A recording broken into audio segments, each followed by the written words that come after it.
ሰላም ጋይስ እንዴት ናችሁ? በዛሬ ቪዲዮ ላይ ፋይናል ይር ፕሮጀክት ጋር በተያያዘ ዲቴል የሆነ ኢንፎርሜሽን ሰጣችኋለሁ። በመጀመሪያ እንኳን ወደ ጻደማን ቴክ ቲዩብ በሰላም መጣችሁ። ይህንን ቱብ ሰብስክራይብ እንድታደርጉ ጠይቃችኋለሁ። ከዛ በኋላ ቪዲዮ ከተመቻችሁ ላይክ አድርጉ። ከፋይናል ይር ፕሮጀክት ጋር በተያያዘ ምንም አይነት ጥያቄ ካላችሁ ኮሜንት ሴክሽን ላይ ያስቀምጡልኝ። እንግዲህ ፋይናል ፕሮጀክት የምንለው ከአንድ ተመራቂ ተማሪ ግዴታ የሚጠበቅ ግድ አንድ ተማሪ ሰርቶ መውጣት ያለበት ሰርቶ መመረቅ ያለበት ጉዳይ ነው። በተለያየ ዲፓርትመንት ሪሰርች ተብሎ ይሰራል።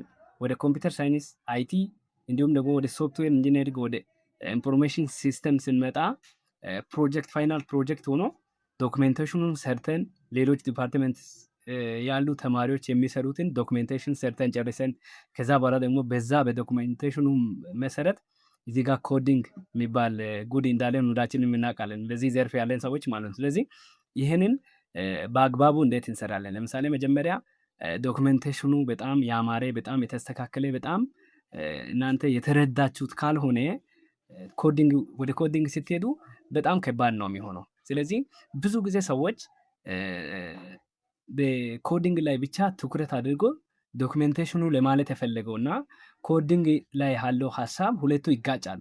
በዛ ምክንያት ላይ ዲፔንስ ስታቀርቡ ብዙ ጊዜ ኢረድ ገጥምና በጥያቄ ትወርቃላችሁ ማለት ነው። ስለዚህ ያንን ፊክስ ለማድረግ መጀመሪያ ከእናንተ የሚጠበቀው ነገር ምንድን ነው? ፕሮፖዛል መጀመሪያ ታይትሉን ካስገባችሁ በኋላ ወደ ፕሮፖዛል እንሄዳለን። ከፕሮፖዛሉ በኋላ ፕሮፖዛል አዘጋጅተን ከጨረስን በኋላ በፕሮፖዛሉ መሰረት ወደ ዶክሜንቴሽን እንሄዳለን።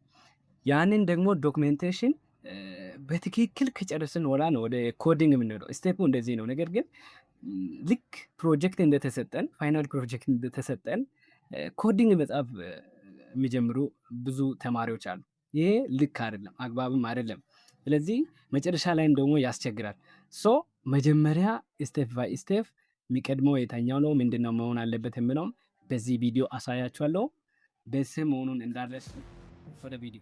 እሺ ጋይስ ፋይናል ይር ፕሮጀክት ፕሮሰሱን አብረን የምንመለከት ይሆናል። ከታይትል ሴሌክሽን አፕቱ ኢምፕሊሜንቴሽን ያለውን ዲቴል መረጃውን በዚህ ቪዲዮ ላይ ለማውራት ሞክራለሁ ማለት ነው። ኮምፕሊት ጋይዱን በዚህ ቪዲዮ አሳያችኋለሁ።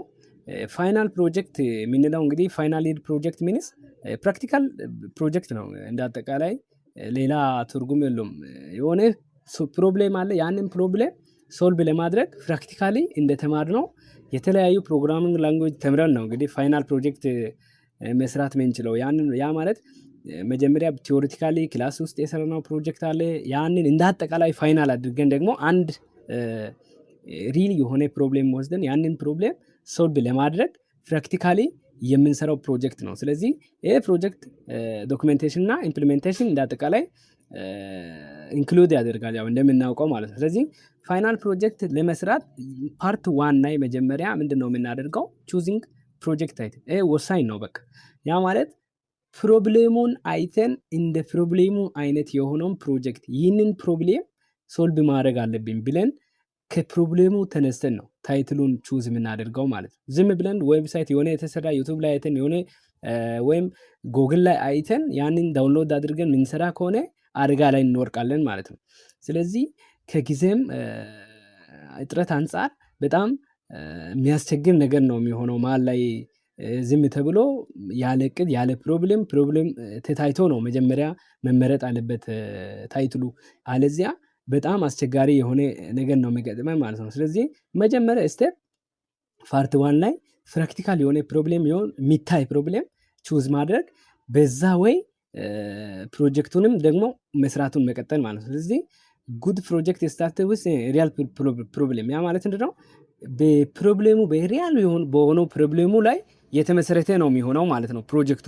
ስለዚህ ጉድ ፕሮጀክቱ ከዛ ነው የሚነሳው። መጀመሪያ መረዳት አለብን። መጀመሪያ ክፍተቱን ወይም የሆነ ዊክ ሳይዱን የሚሰራ ፕሮጀክት በፊት የተሰራ ሊሆን ይችላል፣ ወይም ያልተሰራ እንዲሁም ደግሞ የሆነ በቃ አስፈላጊ የሆነ ፕሮብሌም ሊኖር ይችላል። ያንን ሶልቭ ለማድረግ ነው የምንነሳው። ለምሳሌ ስቱደንት ማኔጅመንት ሲስተም፣ ላይብሬሪ ማኔጅመንት ሲስተም የመሳሰሉ ኦንላይን ቦቲንግ፣ ክሊኒክ ማኔጅመንት ሲስተም የመሳሰሉ ነገሮችን እንደ ታይትል መምረጥ እንችላለን። ነገር ግን እዛ ባላችሁበት አካባቢ ትምህርት ቤት ላይ ከተማችሁ ላይ የሆነ ፕሮብሌም አለ ወይ? ያንን ፕሮብሌም ሶልቭ ለማድረግ ብትነሱ እየተሻለ ነው ማለት ነው። ስለዚህ ስቴፕ 1 ይህንን ይመስላል። ፕሮብሌሙ የፕሮጀክቱ ፕሮብሌም ቤዝድ መሆን ያለበት በፕሮብሌሙ ነው፣ የፕሮጀክቱ ታይትል እንደማለት ነው። ስለዚህ ኮፒ መሆን የለበትም፣ ኮፒ የሆነ ፕሮጀክት መሆን የለበትም ማለት ነው። ስለዚህ ስቴፕ 2 ላይ ቼክ ፊዚቢሊቲ፣ ያ ማለት ራሳችንን መጠየቅ ዱ አይ ሃቭ ዘ ስኪል፣ ይህንን ታይትል የመረጥኩትን ታይትል ለመስራት ስኪል አለኝ ወይ፣ እውቀት አለኝ በዚህ ታይትል እኔ ሰርቼ ውጤታማ ሆናለሁ ወይ የሚለውን ጥያቄ ራሳችንን መጠየቅ ስኪል ካለን። ስለዚህ ሁለተኛ ደግሞ ታይሙን በቂ ነው ወይ? አሁን ለምሳሌ ተመራቂ ተማሪ ከሆናችሁ በዚህ ሰዓት ላይ ኤግዚት ኤግዛም አለ፣ የተለያዩ ኮርሶች አሉ። ያንን ሁሉ ወስዳችሁ ጎን ለጎን ደግሞ ይሄንን የምትሰሩበት በቂ ሰዓት አላችሁ ወይ የሚለውን መጠየቅ ራሳችሁን አለባችሁ። ሌላው ደግሞ መጨረሻው ምንድነው? ዱ አይ ሃቭ ዘ ሪሶርስ። ለምሳሌ አንዳንድ ማሽን የሚያስፈልጉ ፕሮጀክቶች አሉ። ለምሳሌ ቦቲንግ ሲስተም አይነት ከሆነ ጣት አሻራ ሊጠይቅ ይችላል፣ አይን አሻራ ሊጠይቅ ይችላል። ለእንደዛ አይነት ነገሮች ሪሶርስ ይጠይቃል ማለት ነው። ቀደም ብላችሁ ታይትሉን ስትመርጡ እንዲህ አይነት ነገር ራሳችሁን መጠየቅ አለባችሁ ማለት ነው። ስለዚህ ሁለተኛው ፓርት 2 ምንድነው? ፕሮፖዛል ራይቲንግ እና ሳብሚሽን። ለምሳሌ ታይትሉን አሪፍ የሆነ ታይትል ከመረጥን በኋላ ለሱ ዲስክሪፕሽን ጽፈን እናስገባለን። ከዛ በኋላ ኤግዛማይነሮቹ ያንን ታይትል አይቶ አፕሩቭ ያደርጋሉ። ያንን እነሱ አፕሩቭ ያደረጉትን ታይትል ወስደን በዛ ታይትል መሰረት ደግሞ ምንድነው የምንጽፈው? ሁለተኛ ስቴፕ ላይ ፕሮፖዛል እንጽፋለን ማለት ነው። ፕሮፖዛል ጽፈን ከዛ በኋላ ነው እንግዲህ ወደ ኮዲንግ የምንሄደው፣ ወደ ዶክሜንቴሽን የምንሄደው። ከዶክሜንቴሽኑ በኋላ ነው መጨረሻ ስቴፕ ነው ኢምፕሊሜንቴሽን ኦር ኮዲንግ ብለን የምናወራው ማለት። ስለዚህ ፕሮፖዛሉን ስንጽፍ የተለያየ ሜቴድ አለ። ያንን ሜቴድ በአግባቡ ተጠቅመን ነው መጻፍ አለብን። ዝም ብለን ከጻፍን ተቀባይነት የለውም ማለት ነው። ቢፎር ኮዲንግ ዩ ማስት ፕሪፔር ፕሮጀክት ፕሮፖዛል ነው።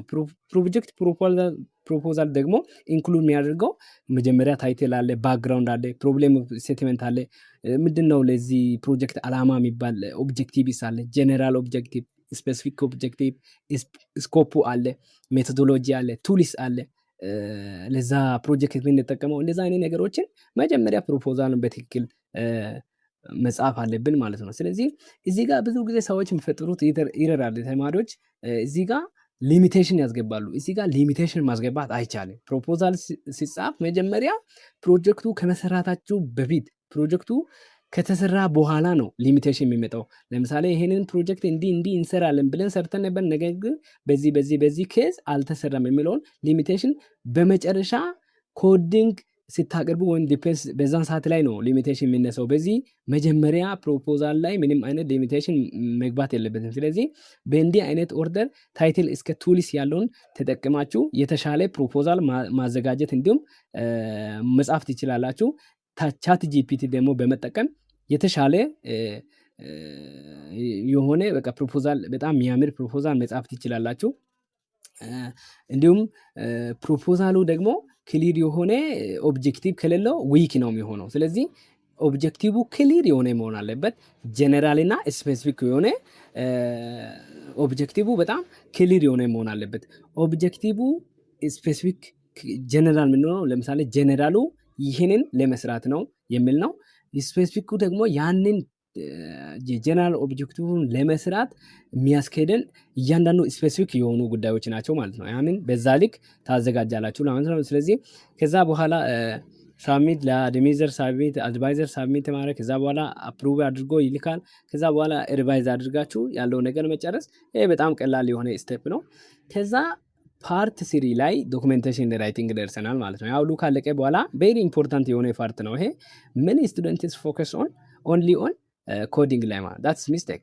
ኦኬ ብዙ ተማሪ እንግዲህ መጀመሪያ ታይትል እንደመረጠ ወደ ኮዲንግ የሚገባ ሰው አለ። ያ ትክክል አይደለም። መጀመሪያ ዶክመንቴሽን መረዳት፣ ዶክመንቴሽንን ከተረዳችሁ በኋላ ነው ወደ ተለያየ ወደ ኮዲንግ ፍሮንት ኤንድ ባክ ኤንድ እንዲሁም ደግሞ የተለያዩ ቴምፕሌቶችን አውርዳችሁ መስራት መጠቀም የምትችሉት ማለት ነው። ስለዚህ መጀመሪያ ፎከስ የምታደርጉት በዶክመንቴሽን መሆን አለበት እዚህ ፓርት 3 ላይ። ስለዚህ ዶክመንቴሽን ቻፕተሮች አሉ። ቻፕተር 1 ኢንትሮዳክሽን ፓርት አለ፣ ሊትሬቸር ሪቪው አለ፣ ሲስተም አናሊሲስ እና ዲዛይን አለ፣ ኢምፕሊሜንቴሽኑ አለ፣ ቴስቲንጉ እና ኮንክሉዥኑ። ያ ሁሉ በዶክመንቴሽን እንዲህ እንሰራለን ብላችሁ ማለቅ አለበት። ይህ ደግሞ ኢንክሉድ የሚያደርገው ምንድን ነው?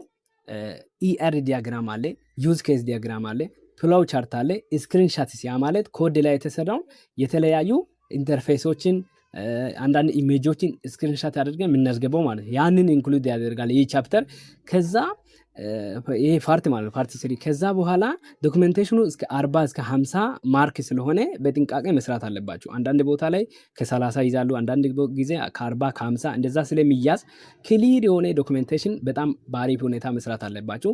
ከዛ በኋላ ፓርት 4 ላይ ዲዛይን እና ፕላኒንግ ከኮዲንጉ በፊት ደግሞ ዳታቤዙን ቴብሎችን በእጅ በእስክሪብቶ ወይም ስላችሁ ድራው አድርጋችሁ አርኪቴክቸሩን ፕላን ዩዘር ሮሉን የመሳሰሉ ኢንተርፌሱን ላይአውቱ ምን መምሰል አለበት ምን መሆን አለበት የሚለውን በመጀመሪያ ፕላን አድርጋችሁ ጽፋችሁ ስላችሁ ያንን ማስቀመጥ ይጠበቅባችኋል ማለት ነው። ታይሙን ሴቭ ያደርግላችኋል።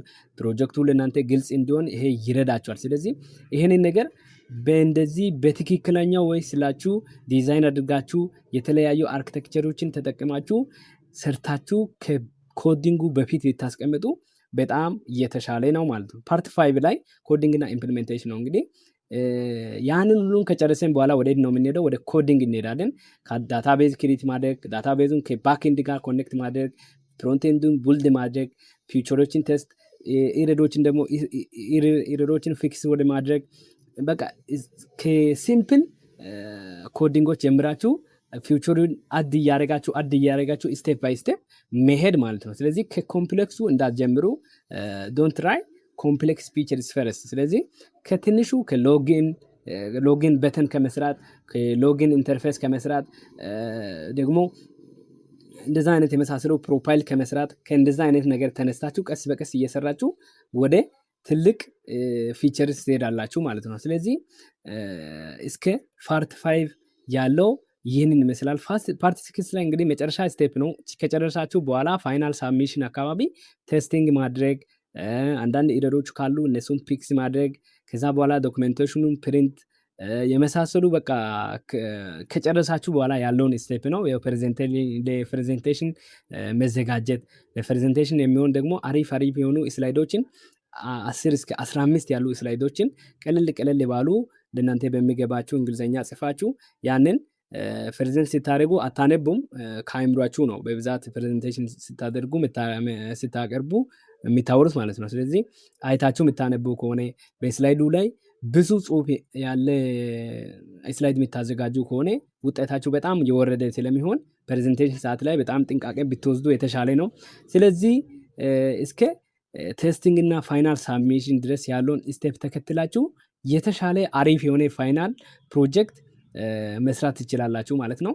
ስለዚህ ዶክመንቴሽን አሰራር፣ ፕሮፖዛል አሰራር እንዲሁም ደግሞ ኮዲንግ አንዳንድ ደግሞ የሚሰሩ በዚህ ቻናል ላይ ፕሮጀክቶች አሉ። ዌብሳይት አንዳንድ ዌብሳይቶችን እሰራለሁ።